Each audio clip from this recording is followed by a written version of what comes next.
Hey friends, welcome to the channel. I'm Olivia, and if you've never seen my face before, you can consider me your fragrance fairy godmother. So as I mentioned in a previous video, I just got back from Milan where I attended an absolutely massive perfume expo called Essence. And for this week's video, I had the intention to do a vlog sort of video to show you guys some of the events, but to be honest with you, filming in there was difficult. There were over 400 perfume brands and it was so crowded and so loud, so I got a couple clips that I'll try to interlace into today's video so that way I can show you some of the shenanigans, but I came home with 26 full-size bottles of perfume that I am dying to tell you about. And I came home with so much perfume that I actually had to take them out of the boxes, all of this beautiful packaging that I wanted to keep, and I wrapped them in socks. And I basically just prayed that they were going to make it through TSA,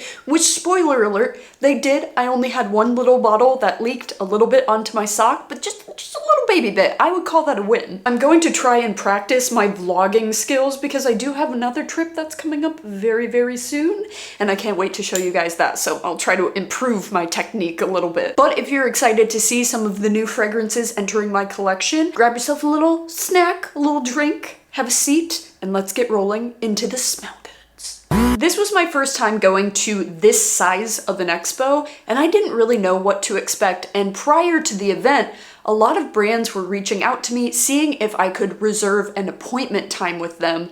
And I'm the type of person, I like to kind of fly by the seat of my pants and live in the moment, but I really needed to schedule those appointments because there were so many different perfume brands there that it was difficult to navigate. So I was happy that I was able to sit down and hear a little bit more in depth about some fragrance brands. So the first brand that we're going to be talking about is Fragrance du Bois. It was incredible to sit down with them and get a feel of a lot of their fragrances. They have quite an extensive range, but they just came out with a brand new fragrance called Sirene, and I got my hands on it. First off, can we just talk about the beautiful packaging that this comes in? And this is a 75 ml bottle. They traditionally come in 100 ml, so this is a little bit more petite. And look at these beautiful pink crystals on top. And as they were introducing this fragrance to me, they told me that this was yet another cherry fragrance. And if you guys aren't aware, I have had my fill of cherry fragrances because so many of them come off as medicinal and syrupy and just end up smelling like Robitussin in general. So when I heard cherry, I was a little bit ugh. But when I tell you, this is nowhere near Robitussin, and I think quite possibly this is the most well done cherry fragrance that I have in my collection. So in the beginning, this opens up a very juicy cherry, but it doesn't border on the syrupy sort of feel. So it doesn't feel like a condensed cherry juice, but rather the fresh juice of a cherry as you're eating it. It's very sweet and tangy, and borderline comes off a little bit like Hawaiian Punch in the beginning. So at first I was like, okay, we'll see where this goes. But then as this settles down, you start to get these very sumptuous dark notes. So you get a little bit of spiciness from some black pepper, and then you get an oud. And this does not go into the barnyard-esque territory whatsoever. This is a warm, rich, dark, smoky oud. And there's this peculiar note coming through that comes off a little bit milky and creamy, but then in the base, you have a strong presence of moss. And I have to admit that initially looking at the notes, I thought this was going to be another cherry, woody, smoky fragrance that's going to be very redundant in my collection, but this is so well done, and this sits on its own in a different category because the cherry is done so differently in this fragrance. And I think the name of this is fitting because it tells the story of a mermaid. Her beautiful voice, that soprano note, is bringing you in, so you can imagine those sweet fruity notes as the soprano that is drawing you in, but then it starts to become dark and she's pulling you into the water, and that's where you're getting that oud and mossiness. So it goes from sweet and light and airy and then starts to go into the depths. So I love the story that this tells, and I think that this is bang on. And the next brand that I got to sit down with and have a look at their fragrances is Atelier Dior. And between you and I, they do have a couple new fragrances coming out that I'm not yet able to say anything about, but I did go home with my very first from the house, and that is Lune Feline. This isn't really the season in which I would wear this fragrance because this is a very, very rich, ambery, spicy, super balsamic fragrance. So balsamic that when I first applied this almost came off a little bit animalic on the skin, and I didn't know how I felt about it. But I found that I enjoyed the wear of this fragrance a lot more than the opening of this fragrance because it became a little bit more sweet and a little bit more smooth on my skin. It's a very dense vanillic amber fragrance with a lot of spiciness in the beginning coming from some cardamom and cinnamon. So if you're interested in trying this out and you love warm, rich, ambery fragrances, I would say try this on skin and let it settle down before you make up your mind, because in the beginning it can be almost borderline astringent-esque, but it does dry down to be so beautiful on skin. And quite possibly the highlight of my entire trip was the launch party for Nishane's Tuberoza X, in which I got to meet master perfumer Dominic. He is the mastermind, the incredible nose behind so many fragrances that I have worn throughout my lifetime, and I look up to him so much, and I got to meet him in person. And this might be a little bit corny, but I felt inspired to ask him to sign my bottle of Tuberoza X, and while he was doing so, I told him that I want to become a perfumer one day.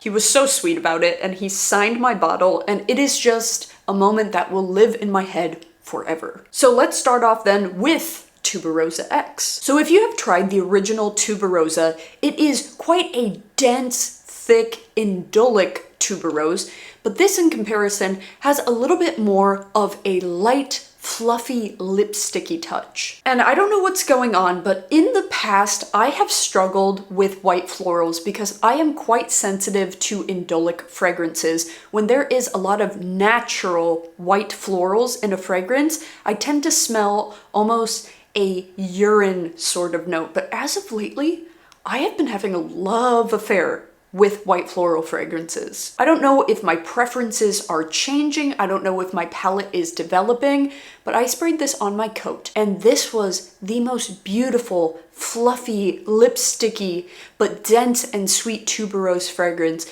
and it is still on my coat. I was there 2 weeks and I sprayed this days into my trip, and I just got home a couple days ago and I smelled my dress jacket that I didn't wear the rest of the trip, and I was thinking to myself, what did I wear on this? Why is it still on there? And why does it smell so good? And it was this right here. So I am most definitely going to be getting a full-size bottle of this. Dare I say, this might be the most well-done tuberose that I have ever experienced. It still does slightly have an animalic touch to it, but not in a way that is off-putting, but rather keeps it from going too commercial smelling or too sweet or fluffy. It has some density. It definitely comes off a little bit mature, but in a way that I feel like I'm ready for. And while I was at the party, I got pulled aside by one of the gals from Nishane, and she was like, hey, don't leave before I give you a bottle of Favonius. This right here is what I would consider a gothic rose fragrance. This is not going to be a commercial rose, but rather a fresh rose that comes with a lot of greenery. The greenery is enhanced by some artemisia, some cypriol,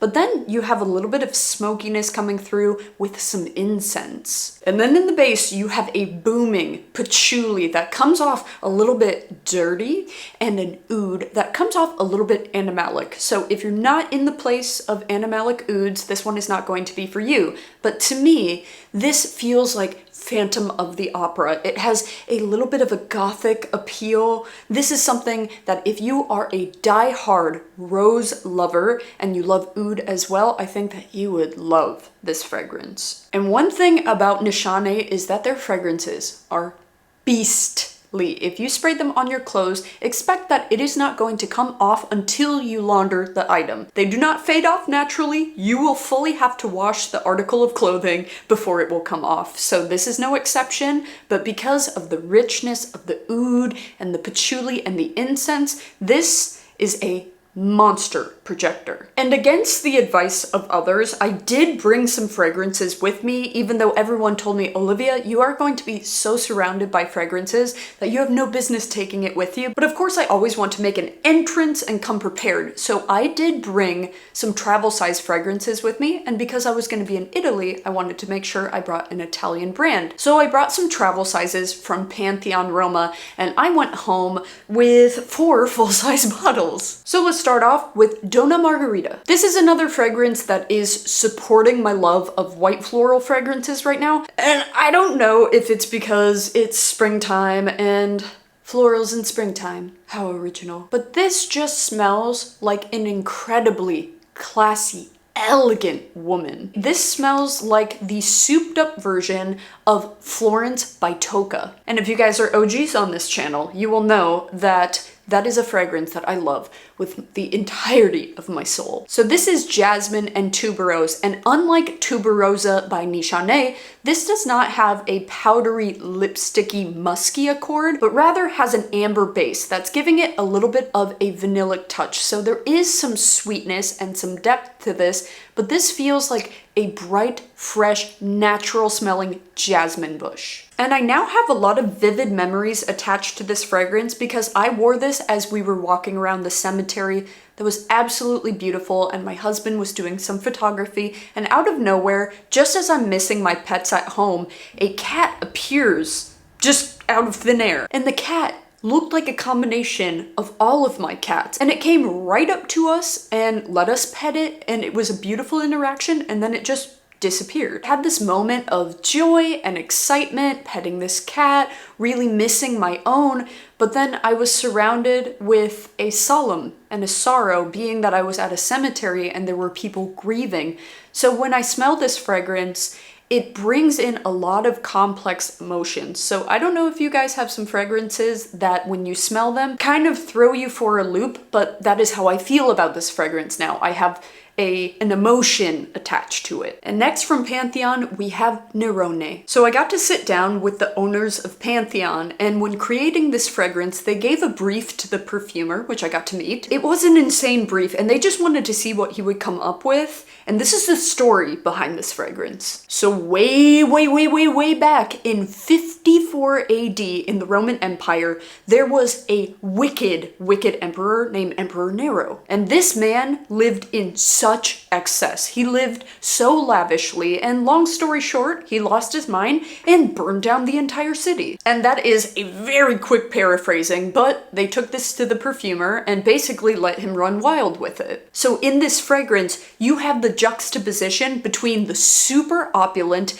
being a bunch of decadent fruits. You have coconut, you have raspberry, you have passion fruit that's grounded down with a little bit of tonka bean, but then in the base is where you have the fire. You have a dark leather, you have a smoky, rich oud. This is one of the only oud-based fragrances that my husband has ever tried and said that he enjoyed. This starts off super sweet and fruity and indulgent, but then dries down to have a lot of dark wickedness as inspired by Emperor Nero. I just thought that the brief behind this fragrance was so bizarre, but so incredible and so well spoken through the fragrance. And the next fragrance is from another Italian house, and there has been a lot of buzz about this fragrance online, so I had to get my hands on it to see what the fuss was about. So this is Sugar Kisses. If you are a gourmand lover, this is a gourmand to the tippy top. This is so concentrated,